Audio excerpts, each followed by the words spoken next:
Olha só, gente, foi sancionada na última segunda-feira a lei que assegura às mulheres o direito de serem acompanhadas por pessoas maior de idade durante todo o período do atendimento em unidades de saúde públicas ou privadas, mesmo sem aviso prévio. E para a gente entender melhor essa lei, que também significa segurança para muitas mulheres, eu converso agora com o advogado Pablo Pessoni, que é especialista em direito da saúde. Seja muito bem-vindo, doutor Pablo. Bom dia.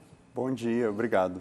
É uma satisfação a gente poder estar falando isso, porque a gente, infelizmente, aqui no JBC, inclusive, noticiamos casos, de mulheres que sofreram abusos das mais diversas naturezas enquanto estavam ali buscando um atendimento de saúde. Essa medida, essa lei que foi sancionada integralmente, como foi proposta pela Câmara, ela é um avanço muito importante no que diz respeito à segurança das mulheres, Com certeza, Liz. É uma lei que amplia direitos e garante a possibilidade de mulheres estarem acompanhadas em procedimentos, consultas e exames médicos de qualquer natureza sem a necessidade de aviso prévio, tanto em instituições públicas quanto privadas de saúde. Infelizmente, a gente vê esse tipo de violência acontecer, mas agora isso tende a mudar. E essa lei vem nesse objetivo de trazer mais segurança e garantir a saúde efetivamente. A gente sabe, que em muitos locais, principalmente nós mulheres, doutor, que a gente está, costumeiramente buscando ali atendimentos de saúde, a gente sabe que em muitos locais, tanto privados quanto unidades públicas de saúde, já existe esse comportamento, até de uma certa proteção também do profissional de saúde, principalmente em exames ginecológicos, de ter ali uma assistente sempre presenciando todo o procedimento, todo o atendimento. Mas por que se fez tão necessário elaborar uma lei para que algo tão básico assim, fosse visto dessa forma, fosse visto como obrigatoriedade, como direito estendido? Justamente para que não haja mais discussão e que não gere insegurança.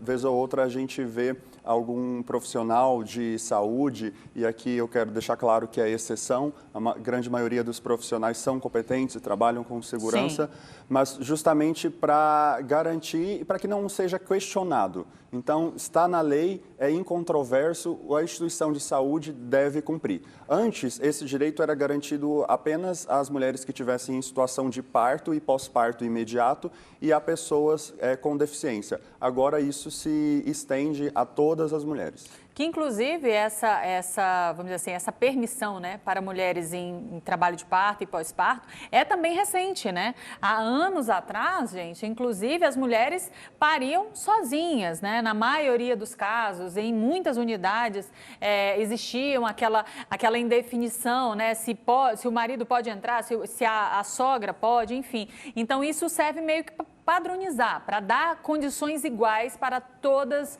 as mulheres, não é isso? Exatamente, para dar condições a todas as mulheres e garantir o bem-estar da saúde global da pessoa, do indivíduo. Vale lembrar que a OMS define saúde como um bem-estar físico, mental, muito mais do que apenas a ausência de doenças. Então, essa nova legislação vem justamente de encontro a esse conceito para garantir o direito constitucional à saúde, que é direito de todos e dever do Estado. E, inclusive, é também uma questão de amparo, doutor? Porque, em muitos casos, a gente acabou de ver imagens aí de mulheres grávidas que já eram, de certa forma, atendidas aí por esse acompanhamento, enfim. Porque também é muito importante em todas as consultas, em todos os tratamentos de saúde, porque tem gente que desmaia quando faz um exame de sangue, Tem mulheres que vão receber diagnósticos muito duros e precisam ali de um amparo de uma pessoa de confiança para ajudar a entender melhor. Tem muita gente que fica nervoso na frente de um profissional de saúde por estar com medo, de ter uma doença mais grave. Então, aquela pessoa ali, acompanhante, está mais tranquila, pode escutar melhor as orientações do médico. É uma questão também de amparo para essas mulheres, Com certeza. Segurança e amparo são as palavras. E vale lembrar que quando se tratar de algum procedimento cirúrgico que envolva internação e sedação, principalmente, se a mulher não indicar um acompanhante, a própria instituição hospitalar e a clínica deve fazer isso obrigatoriamente. E esse acompanhante indicado pela clínica tem que ser preferencialmente do sexo feminino. E outro detalhe muito importante, se a mulher não estiver de acordo com o acompanhante ofertado, né, concedido pela clínica, ela pode exigir a troca. E tudo isso vai ficar documentado no prontuário dela. Perfeito, então, porque tem muitos casos também que a gente precisa ficar atento, né, a gente enquanto sociedade, né, que em muitos casos algumas pessoas podem se aproveitar desse direito do acompanhante para ali tentar inibir ou coagir aquela mulher também em algumas situações, né? Infelizmente, mas isso deve ser coibido veementemente. Com relação à lei, doutor, a partir de quando que as mulheres já podem contar com os benefícios, né, dessa lei? Essa lei ainda precisa de um tempo para entrar em vigor? Como que vai funcionar a partir de agora que ela foi sancionada? Ela já está em vigência e já é um direito que pode ser exigido. Então, hoje mesmo, se eu precisar ir numa unidade de saúde, eu posso requerer esse direito que foi ampliado, né, para todas as mulheres. Com certeza.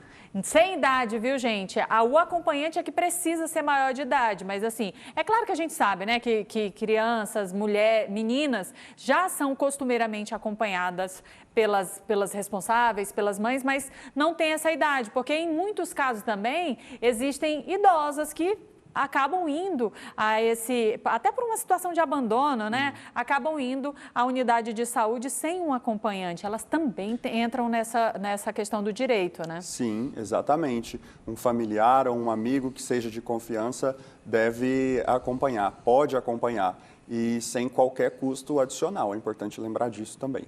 Doutor, e com relação ao não cumprimento dessa lei, como que essas famílias, como que essas mulheres podem requerer ou reivindicar esse direito?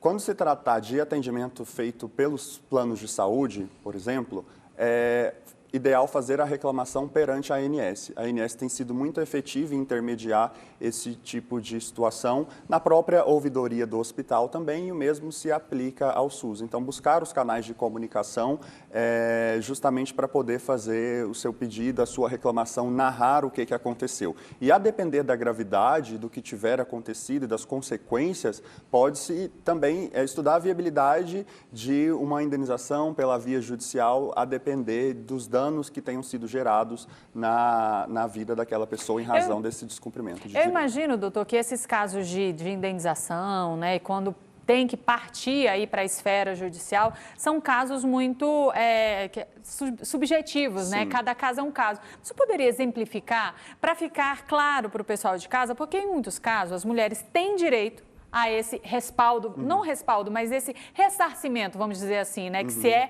que uma situação constrangedora ou, enfim, se é que tem ressarcimento. Mas e que tipo de casos que as mulheres devem ficar atentas, que as famílias devem ficar atentas, porque aí elas podem também recorrer à justiça para ter não só o direito atendido, mas também, de alguma forma, ali ser recompensada por aquele dano.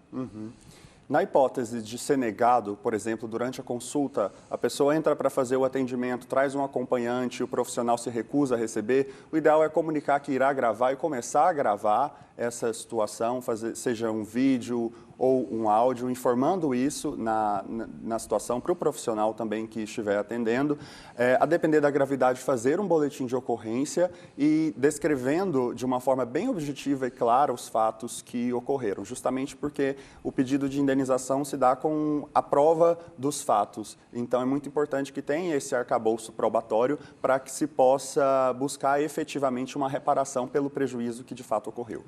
Perfeito. Então, doutor, queria agradecer aqui os seus esclarecimentos a respeito de mais esse avanço, né, com relação aos direitos das mulheres. O senhor que é especialista em saúde, né, direito de saúde... Direito de família. E direito de família também. Então, são dois assuntos que estão bem unidos nessa lei. Muito obrigada pelos seus esclarecimentos e pela sua participação aqui no JBC. Eu que agradeço. Boa tarde a todos. E bom trabalho. Obrigado.